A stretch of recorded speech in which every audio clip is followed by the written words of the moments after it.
Hey Yoshi, what are you doing?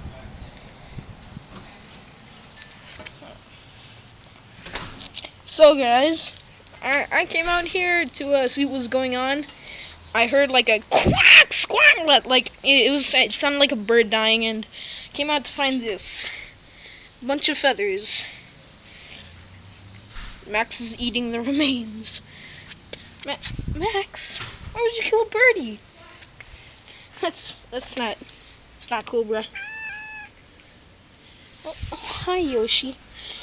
Don't eat birds, guys. That's bad. Birds they can fly and eat bugs. And yeah, that's pretty much about it. Oh, don't forget pooping on your car. That too. Yep. My cat ate a bird. And my cat, or should I say cats, because they were both feasting on it earlier. Hi Yoshi. Say hi. Max, say hi. He just turns his head away, of course.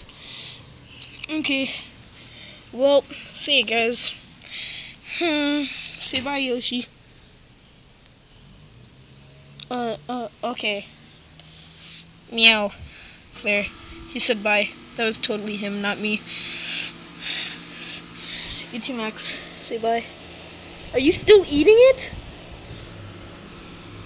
Poor bird. Never saw what was coming. Okay. Say bye, Max. Okay. Well, see you guys.